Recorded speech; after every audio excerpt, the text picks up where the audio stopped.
They were more than just an animal to you. They were your companion, your confidant, your silent healer.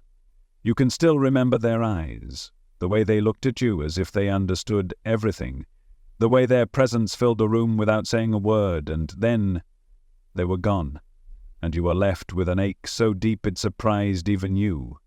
Maybe you expected grief, but not this kind the kind that makes the world feel hollow, the kind that raises the question you never knew would matter so much. Where did they go?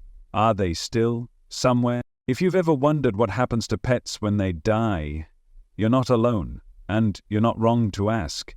Because when love like that leaves this world, it leaves a question behind. A question that doesn't fade. What if I told you that the love you shared was more than emotional? That it was energetic, spiritual, even eternal? Animals across time, cultures, and belief systems, there's been one consistent, radiant truth. Animals are more than flesh and bone. They carry energy, they express emotion, and some say they even possess souls. You might feel silly wondering if your dog is in heaven, or if your cat is still near you in spirit. But what if those are the most important questions of all? Because behind those questions is the real question. Does love end, or does it just change form? The ancient Egyptians believed that certain animals were divine messengers, sacred beings who crossed between realms. To them, cats weren't just household pets. They were guardians of the soul. Anubis, the jackal-headed god, stood at the threshold of the afterlife, guiding spirits through judgment, and they believed that the soul could return as an animal, or that animals could carry human souls in transition. In India, the sacred cow is not just a symbol, it's a living embodiment of gentleness and divine motherhood. In Hinduism and Buddhism, all sentient beings are believed to be part of the great cycle of reincarnation. Your pet could return. Or they could have been with you before, in another life. It's not fantasy, it's part of the cosmology of billions. And in Native American traditions, the line between human and animal spirit is not so clearly drawn. Animals are spirit guides, teachers, and totems, symbols of power and memory. You weren't crazy for feeling like your dog understood you. You were right. In those moments of deep connection, something beyond words was taking place. Something ancient, something sacred. But maybe you're someone who needs more than stories. Maybe you need science. Here's where it gets fascinating. Modern studies in neuroscience have shown that many animals, especially the ones we keep as pets, possess complex emotions, long-term memory, empathy, even grief. Elephants hold funerals. Birds remember kindness. Dogs recognize human faces and moods. Cats purr not only for comfort but to heal. Their vibrations match frequencies that stimulate bone regeneration and tissue repair. Some researchers now believe that consciousness may not be unique to humans, that perhaps consciousness is not something we have, but something we participate in. A field, a frequency, a shared web of awareness. The more we study animals, the more we're forced to ask, what if they've always been conscious, and we just weren't conscious enough to notice? But it's not just science. There's something else, something deeper, something mystical. Have you ever heard of Edgar Cayce? He was known as the sleeping prophet, a man who entered a trance and delivered thousands of spiritual readings on everything from health to the soul to life after death, and yes, even about animals. According to Cayce, animals operate within what he called group souls. They share a collective spiritual consciousness.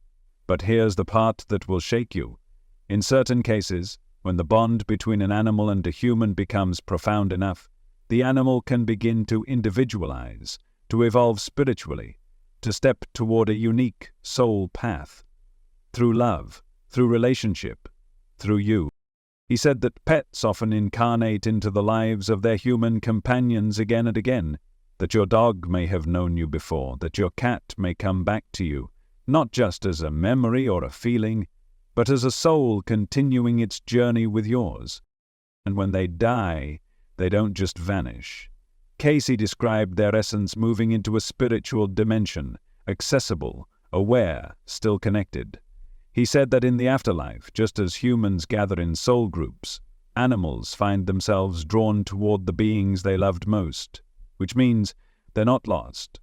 They're waiting, watching, loving you still. Think about that for a moment. All those times you've felt something, a soft breeze that shouldn't be there, a dream so vivid it didn't feel like a dream, a sound in the hallway, the feeling of a presence curling beside your feet. What if that wasn't imagination? What if it was a visitation? The Bible says, "The lion shall lie down with the lamb, and all flesh shall see the glory of the Lord." Revelation speaks of every creature in heaven and on earth joining in praise.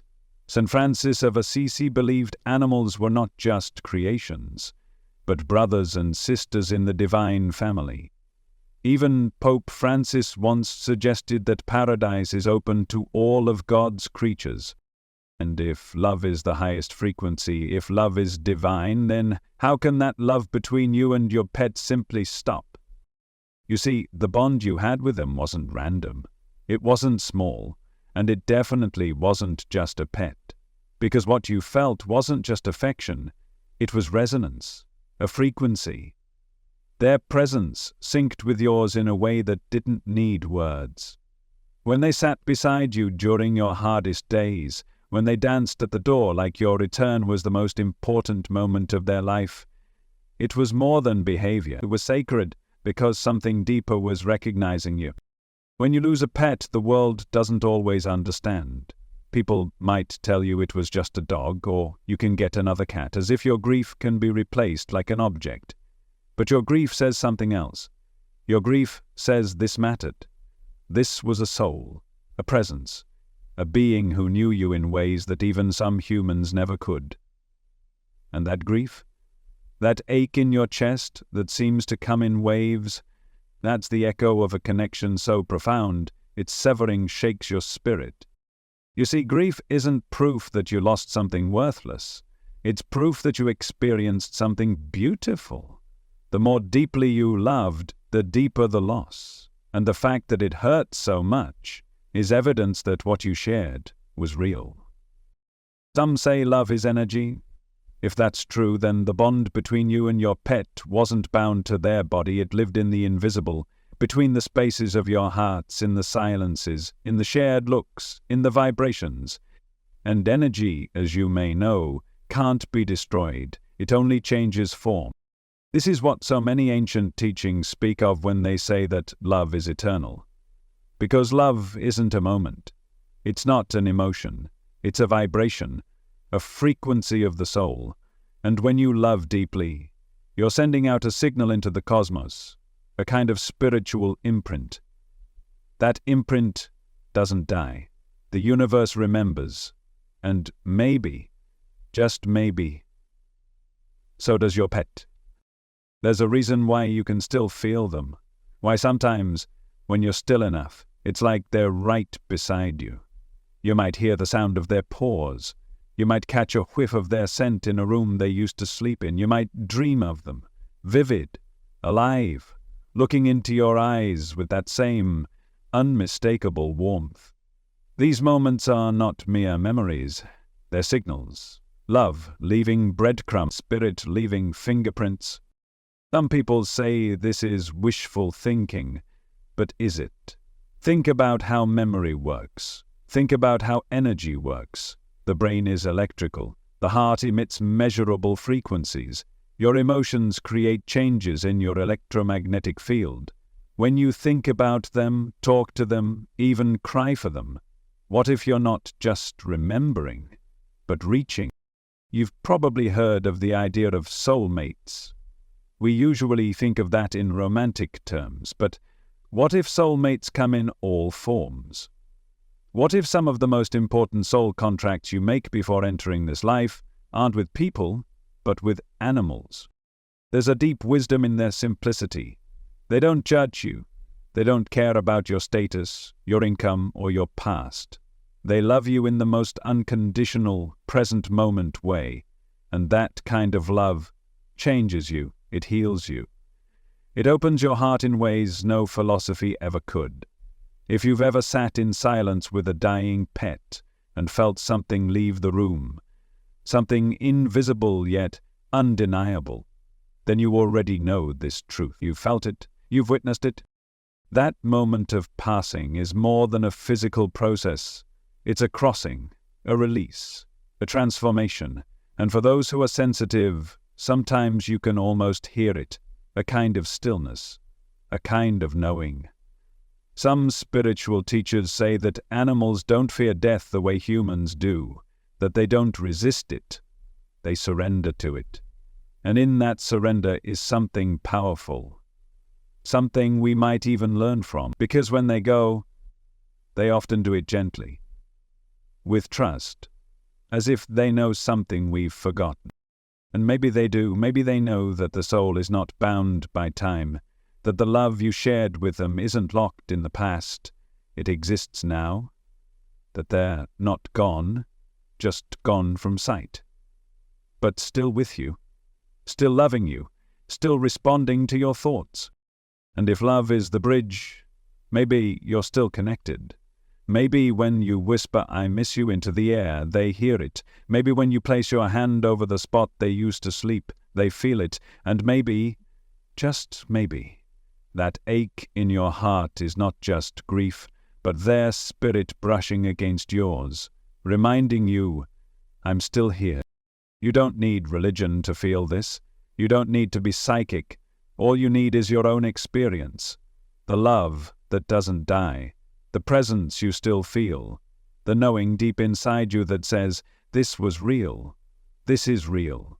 Because some truths don't need to be proven. They just need to be remembered. And deep down, you already remember. If you look across time, across continents and belief systems, you'll start to notice something remarkable. People everywhere throughout history have sensed that animals are more than mere creatures. They've been revered as sacred companions, spiritual messengers, and even bridges between this world and the next. The idea that your pet has a soul isn't just modern spirituality, it's ancient memory. In the temples of ancient Egypt, animals were not just respected, they were worshipped. To have a cat was to live alongside a living symbol of divinity. Bastet, the feline goddess, wasn't just a mythological figure. She was believed to protect the home, the soul, and even guide the dead. Cats were mummified, given their own tombs, and mourned with ceremony. Dogs, too, were sacred. Anubis, the jackal-headed god, stood at the threshold of death, weighing the hearts of souls to judge their worth. He was the guardian of transitions. When your pet looked at you, stayed beside you when you were hurting, or laid quietly during moments of deep stillness, maybe that wasn't just instinct. Maybe it was guidance. Maybe they were, in their own way, watching over you. Travel eastward and you find the same soul-deep respect for animals in Hindu tradition. The idea of Atman, or soul, is not exclusive to humans. Every living being is believed to be on a journey, a cycle of birth, death, and rebirth. The cow, sacred in India, is honored as a symbol of selfless giving and divine nourishment. But beyond reverence, Hinduism teaches that the soul evolves and that animals are participants in this divine progression. Your pet, in this view, may be a soul walking beside you, not beneath you. Perhaps a soul learning love through your connection. Perhaps even choosing to return to you again in different forms to continue the bond. In this spiritual ecosystem, no being is accidental. Every life form has purpose, movement, destiny. And then there's Buddhism. At the heart of its teaching is one revolutionary idea that suffering comes from attachment, and freedom comes from understanding our true nature. But here's what most people miss. Buddhism doesn't limit consciousness to humans. In fact, it recognizes 6 realms of existence, and animals make up one of them. Sentience, the capacity to feel, to perceive, to experience, is not exclusive. When you looked into your pet's eyes and felt something looking back, you weren't imagining it. That was consciousness meeting consciousness. In Buddhist thought, animals possess karma just as you do. They reincarnate, they evolve, and their suffering, just like yours, matters. Some monks refuse to kill even the smallest insect, not because they fear punishment, but because they see the soul within every being, a soul with memory, a soul on a path, a soul that once may have walked in human form or that one day will. What if the soul of your pet was once your friend, your parent, your child in another life? What if the deep, inexplicable bond you shared wasn't just chemistry, but memory? You might think, these are just stories from faraway lands. But no, the belief in animal souls is everywhere. In Native American traditions, animals are sacred teachers, allies, and spirit messengers. You didn't choose your pet by chance. They may have found you. In some tribes, the arrival of a particular animal is a sign, a message from the spirit world. Your dog may have been your protector not just in this life, but through many. Your cat may be a totem connected to your dreams, your intuition, your energy. Some elders speak of animals returning in dreams after death to offer messages, to comfort, to confirm they are well. These visitations aren't dismissed, they're honored, seen as sacred. In Aboriginal cultures of Australia, animals are part of the dream time, the sacred dimension where all creation flows from. When an animal crosses your path, it's not just a coincidence. It's a symbol, a reminder, a spiritual interaction. They are family, not possessions. They carry stories older than language. In the highlands of ancient Europe, the Celts had their own way of seeing the world. They believed that animals could pass between realms, that certain creatures, especially dogs, cats, birds, and deer, were guardians at the thresholds, the moment of birth, the moment of death. The veils between worlds, your pet, in Celtic vision, may have been more than company. They may have been a guardian, walking you safely through your hardest moments, unseen battles and spiritual transitions. It's no coincidence that so many ancient burial sites include animals laid to rest with humans, not as sacrifices but as companions, as equals. The Vikings, too, buried their dogs in ships beside them for the journey to the next world. In shamanic traditions, animals are spirit allies, guides through altered states, protectors during soul journeys. So what does this all mean for you? It means your pain is valid, your love is sacred, and your pet soul, it's part of something ancient, something shared across cultures, beliefs, and lifetimes. Because whether you believe in reincarnation, heaven, or something still unnamed, you are not the first to feel that an animal's death is not the end. You are not the first to believe that they still exist, and you won't be the last. Because truth like this doesn't belong to one tradition. It belongs to all of us, and perhaps to all of them, too. But to truly understand what happens to pets when they die, you have to go deeper than religion, deeper than culture. You have to ask the real question: what is a soul? Not in the abstract, but in the living, breathing sense. From a metaphysical lens, the soul isn't some vague concept floating in the clouds. It's not just a glowing orb or an invisible essence. It's consciousness, awareness, identity stretched across dimensions. It's the core of being that exists beyond time, beyond form, beyond the body. It's the part of you and of them that doesn't end when the body does. It's the observer, the experiencer, the witness of all things. So the real question isn't, do animals have souls? It's, can animals be conscious in the way that matters? And the answer, if you've ever truly connected with one, is obvious. You've seen it in their eyes, that knowing, that presence.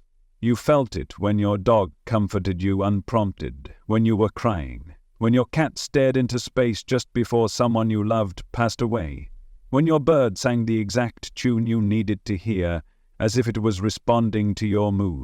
Those aren't behaviors, those are expressions of being. Now, some philosophers will say, but animals don't reason like we do, they don't have moral logic or abstract language, and maybe that's true, but why does that disqualify them from having souls? Is the soul measured by complexity or by connection? Mystic throughout time didn't limit soulhood to intellect. They looked at vibration, intuition, purpose, essence. Rudolf Steiner, the Austrian spiritual scientist and founder of anthroposophy, believed that animals operate in what he called a group soul consciousness, something echoed by Cayce, but he didn't mean they were lesser. In fact, Steiner described animals as being highly attuned to the spiritual realm. Because they don't carry the egoic burden that humans do, they live closer to the Earth's rhythms, to instinct, to the energetic web that connects all life. To him, animals were part of the divine harmony. Emanuel Swedenborg, the 18th century Christian mystic, also spoke about animals in the spiritual realm. After his near-death visions, he insisted that heaven was not a place only for people, but for every form of life that participated in divine order. He described animals in the afterlife as representations of spiritual truths, of love, of innocence. He saw them there alive, vibrant, existing in planes beyond our comprehension. Helena Blavatsky, the founder of Theosophy, taught that the entire universe is alive. Consciousness is not a product of biology, it is the ground of being. Everything is animated by spirit, and evolution isn't just physical, it's spiritual. According to her, animals are not on a separate journey. They are part of the same vast river of spiritual evolution. Different stages, different expressions, but one current. Eastern mysticism agrees. In Vedantic philosophy, the soul, or Atlan, resides in all living beings, not as a hierarchy, but as a flow. Some souls are more awake, some more veiled, but all are divine. And in Taoism, even the stone has spirit, even the wind has consciousness. So how could the warm body curled beside you, the eyes that blink slowly in love, not have a soul? You see, we've inherited a very human-centric worldview, one that places us above everything else. But the mystics weren't so arrogant. They saw life as interconnected, interdependent, infinite. They saw that the same breath that moves through you moves through the deer, the dolphin, the sparrow. They saw the soul not as property, but as presence. And maybe that's what you felt when your pet entered your life, that presence, that gentle knowing, that spiritual partnership. Because there's a kind of wisdom animals hold, a purity. They don't pretend, they don't manipulate, they don't carry masks, they just are. And that state of being pure, present, unfiltered, is one of the highest spiritual states we can learn from. Some say animals are our teachers in disguise. Others say they're parts of ourselves, mirrors sent by the universe to reflect who we truly are. But what nearly all mystical traditions agree on is this: animals are not soulless machines. They are expressions of the divine. They love, they mourn, they hope, they protect. And if that isn't the soul in action, then what is? Even if you were to strip away all the spiritual texts and mystical visions, the question still lingers. You don't need ancient scriptures to feel the soul of your pet, you just need to look into science. Because even the coldest instruments are starting to warm up to something extraordinary. In the world of neuroscience, something has shifted. For decades, the dominant view was that animals operated purely on instinct, programmed responses, nothing more. But that idea, it's crumbling. Because now, scientists are watching animals do things they were never supposed to do: grieve, remember, even make moral choices. Dogs, for instance, have been shown to understand over 100 words. Some can read human gestures better than chimpanzees. They not only learn, they infer, anticipate, and respond emotionally. Functional MRI scans show that the same parts of a dog's brain light up with pleasure when they smell their human scent, even more so than when offered food. That's not just conditioning. That's attachment, love, presence. Elephants have been observed performing funeral rituals, touching the bones of their deceased, standing silent in mourning, and revisiting those places years later. Crows, those mysterious black-winged watchers, bring gifts to humans who show them kindness. Dolphins call each other by name, signature whistles unique to each individual. They've even been seen supporting wounded companions, refusing to abandon them even when it puts their own lives at risk. These aren't just facts, they're stories, evidence, proof of something deeper. You can feel it, because it resonates. Grief studies have shown that animals mourn not only their own kind but also human companions. Cats cry out for days, sleeping in their owner's spot. Dogs have refused to leave a deceased guardian's grave, even in the rain, even in the cold. That's not behavior for survival. That's love trying to stay close to its source. That's the echo of connection reaching beyond death. And memory. It doesn't fade like we thought. In controlled studies, parrots have remembered people they haven't seen in years. Chimpanzees recognize the faces of those they knew in childhood. Memory, emotion, identity, these aren't exclusive to humans. They're markers of consciousness. And consciousness is the language of the soul. Even in philosophy, the tides are turning. Peter Singer, one of the most influential moral philosophers of our time, argues that the capacity to suffer, not the ability to reason, is what grants a being moral worth. And if that's true, then the lives and emotions of animals carry ethical, even spiritual significance. To Singer, ignoring that truth is not only unscientific, it's a kind of moral blindness. And then there's Thomas Nagel, who asked one of the most famous philosophical questions of the 20th century, what is it like to be a bat? His point wasn't about bats, it was about the mystery of consciousness. He argued that there is something it is like to be another creature, that no matter how much data you gather, you'll never fully know the experience of another being unless you become it. And that gap, that unknowable inner world, is consciousness itself. So if there's something it is like to be your dog, your cat, your rabbit, then that means there is someone there. A self, a soul. And maybe we're not the only ones who get to ask the big questions. Maybe they wonder too. But there's one more theory, one that takes everything you felt and puts it into a framework that science is only just beginning to explore. It's called panpsychism, and it changes everything. Panpsychism suggests that consciousness is not produced by the brain. Instead, it's a fundamental property of reality, like mass or gravity.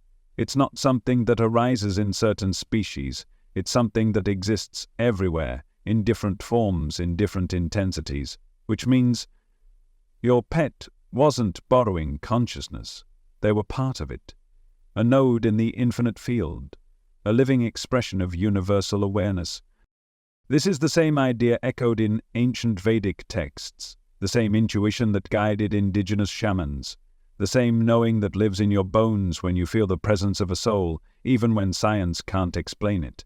And now, even quantum physicists are beginning to consider that what we call consciousness might not be locked inside a brain, but part of the very structure of the universe itself. So what does that mean for your beloved companion? It means their consciousness didn't vanish when they died. It expanded. It returned to the greater field. And maybe it's still tuned to you. Maybe when you think of them, they feel it. Maybe when you cry for them, they respond. And maybe, just maybe, that presence you sometimes sense when the room is quiet, that sudden feeling of warmth, that nudge in the silence, that's not your imagination. That's the soul remembering. There's one voice in the spiritual world that continues to resonate with seekers, one who bridged the mystical and the practical, the ancient and the modern. Edgar Cayce, often called the sleeping prophet, left behind thousands of psychic readings on health, the afterlife and the soul. But among those readings, buried like a treasure waiting to be rediscovered, are his insights on animals and what happens to them when they die. According to Cayce, animals are not soulless creatures. They are spiritual beings on a path of evolution. But here's where his view becomes even more profound. He described animals as part of what he called group souls, a kind of collective consciousness shared across species. In their natural state, most animals function within these shared soul groups, experiencing life more through unity than individuality. But then something changes. Revealed that when a deep, loving relationship forms between a human and an animal, something remarkable can happen. The animal can begin the process of spiritual individuation. In other words, your love can call forth something new in them, a unique consciousness, a path toward their own soul identity. Think about that. The dog didn't just love you, they evolved with you. Your cat didn't just comfort you, they were in a very real sense waking up. And according to Cayce, this evolution isn't random, it's spiritual law. He described a hierarchy of soul evolution, a movement from simple awareness to higher consciousness.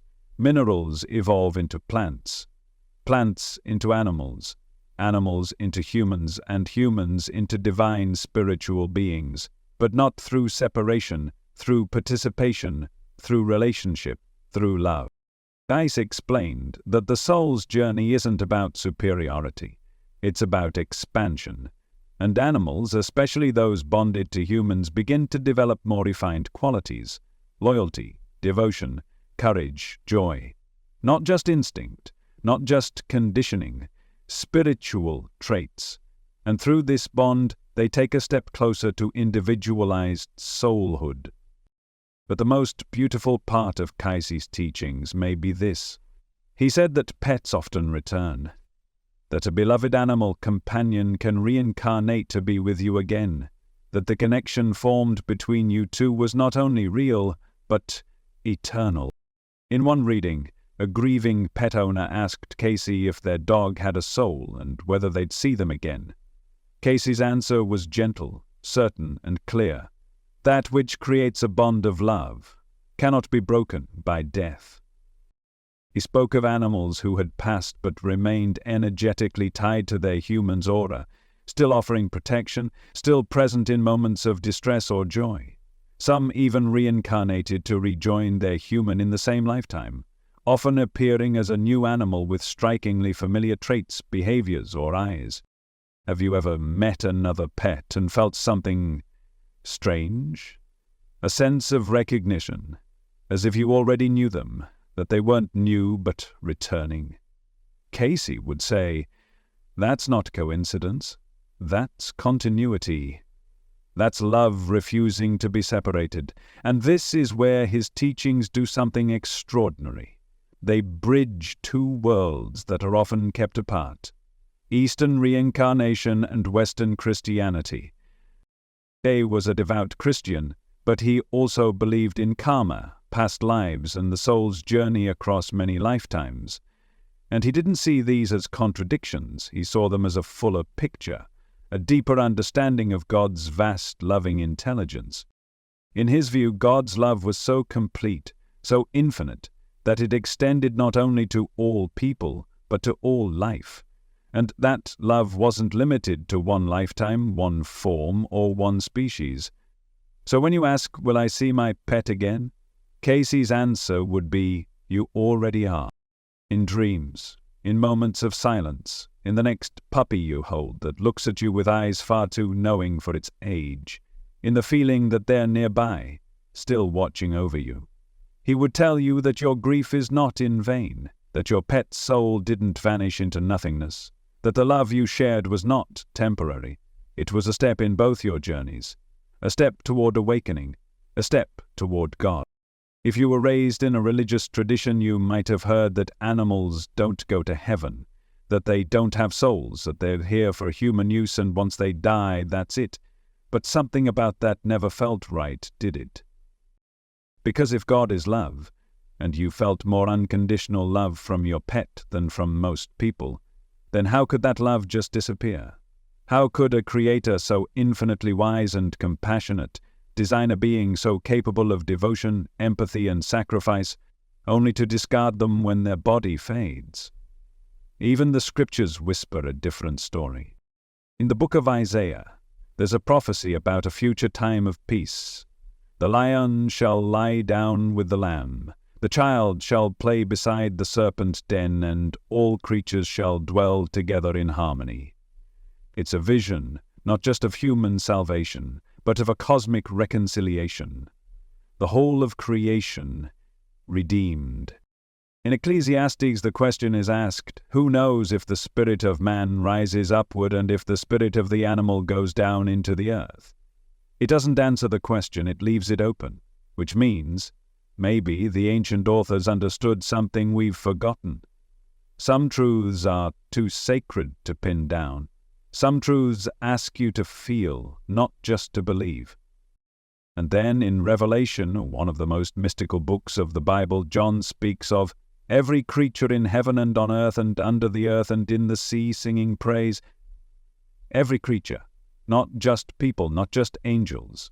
Every living thing, singing as part of the great spiritual chorus. Does that sound like a world where animals are excluded? St. Francis of Assisi didn't think so. He's known for calling animals his brothers and sisters, sparrows, wolves, lambs. He didn't say that to be poetic, he meant it. He believed they had souls, that they were part of the divine family, that to harm them was to harm creation itself. And in Jewish mysticism, particularly Kabbalah, animals are not overlooked.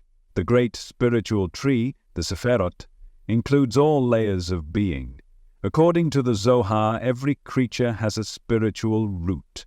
Some Kabbalists believed that animals could carry fragments of human souls, serving as vassals for healing, atonement, or spiritual evolution. It wasn't superstition, it was sacred ecology, a spiritual web where nothing is separate.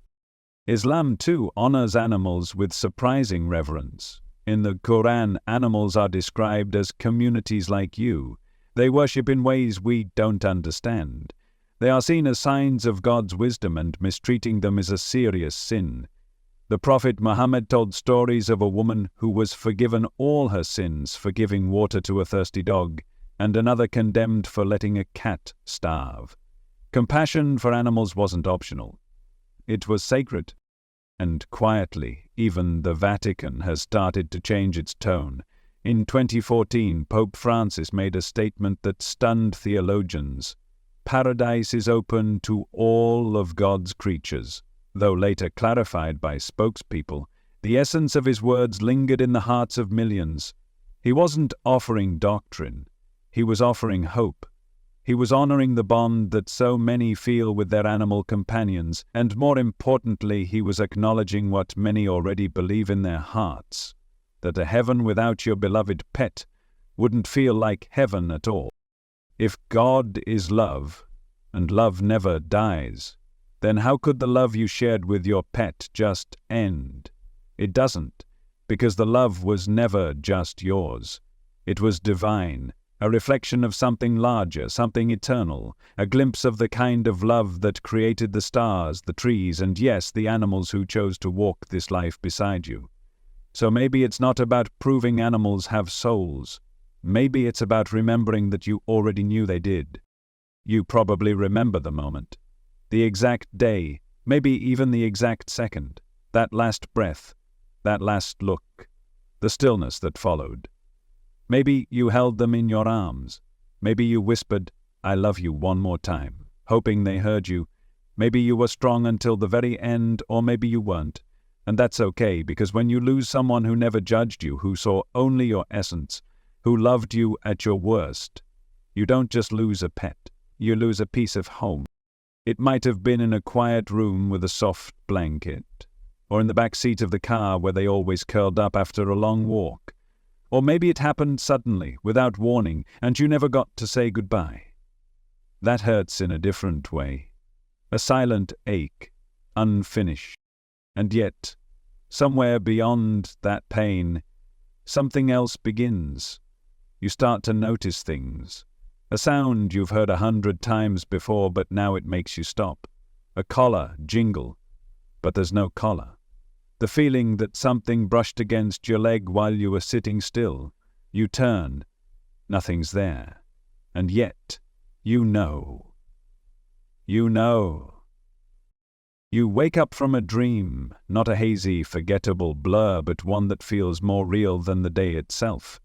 They're there, looking at you. Happy. Whole. Maybe younger. maybe glowing, maybe just like you remembered them. Sometimes they don't even speak, they just look. That look they used to give you that meant everything without saying a word.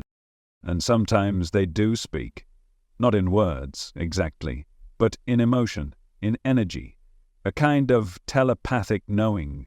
You wake up crying not in pain but in awe, because for a few moments you were with them again, and you felt it.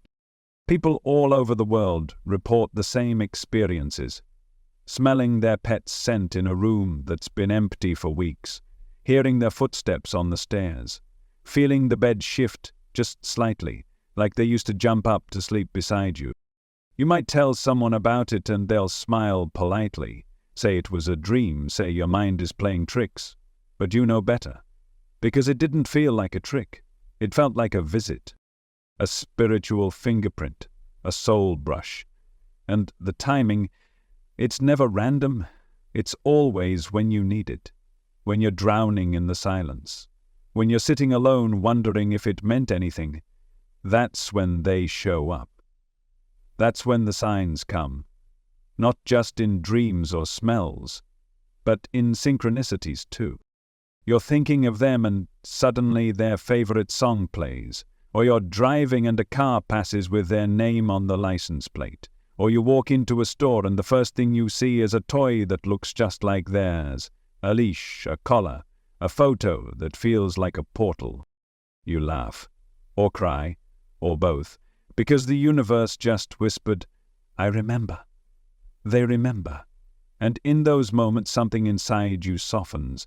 The grief doesn't vanish, but it shifts. It becomes lighter. It becomes love with room to breathe. Some call them signs. Others say they're visitations. Whatever name you give it, it comes from the same place. A bond that refuses to die. There's a story of a woman who lost her golden retriever after 10 years of pure devotion.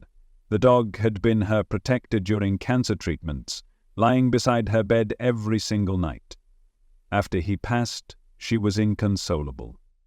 Weeks later, she was woken in the middle of the night, not by a sound, but by a sensation, the warmth of a body curled at her feet, the pressure she hadn't felt since he left. She opened her eyes. Nothing there, but she smiled, and went back to sleep for the first time without crying. Another story, an elderly man who lost his cat after 15 years. Every night she would sit in the same windowsill at dusk. After she passed, he kept the window open, and night after night the curtain would shift, just once, as if something invisible had brushed past. One night he whispered, "I know it's you." And the curtain moved again, gently, like a thank you. These aren't stories of fantasy. They're stories of faith, of a kind of knowing that goes beyond logic. Because love doesn't leave, it just changes form, and when that love is pure, when it's unconditional, sometimes it visits. Sometimes it reminds you, "I never left." If love is divine, if it is the highest force in the universe, the one that connects all things, then how could it ever be extinguished? How could it ever be confined to time or ended by death? It can't, because love, in its truest form, is eternal. And if that's true, then the love you shared with them, the tail wags, the purrs, the silent companionship, the way they waited at the door as if you were the whole world, that wasn't ordinary. That wasn't a pet. That was a soul-to-soul recognition, a cosmic bond, a promise made before this life, and one that doesn't break after it. What if they chose you? What if they came to you not by accident, not by chance, but because on some level their spirit knew yours? What if they came into your life to teach you something, to hold space for your healing, to love you in the purest way, just long enough for you to remember what that kind of love feels like? And now that they're gone, what if they haven't actually gone? What if they're still loving you, just from another plane? You might not hear their footsteps. You might not feel the warmth against your legs, but you feel something. You close your eyes and there they are. You speak to them in your heart and somehow it feels like they're listening, because they are. Your connection didn't end, it changed. It moved from form to frequency, from presence to essence, from physical to spiritual. And yes, it still hurts. Yes, the silence can feel endless. But pain is not the absence of love. It's the continuation of it. It's the soul remembering what once was, so deeply that it echoes through the body. And in that echo, they are still there. You are not crazy for talking to them. You are not broken for crying in the car when a memory sneaks up behind you. You are not weak for still missing them after months or even years. You are human, and you are also soul, which means you are capable of sensing what words can't hold. They were never just a pet. They were your teacher, your healer, your mirror, your companion in a world that doesn't always make sense. And maybe, just maybe, your connection was part of something bigger than this one life. Maybe it's still unfolding. Maybe they'll return. Or maybe they're waiting for you on the other side of this journey, already curled up in the sun, already watching for you, already knowing. The reunion will come. But until then, carry them in your heart, not as a memory, but as a presence. When the wind brushes your cheek, when the sunset feels warmer than usual, when the world is still and you feel held for no reason. That's them, still with you, just in a different form.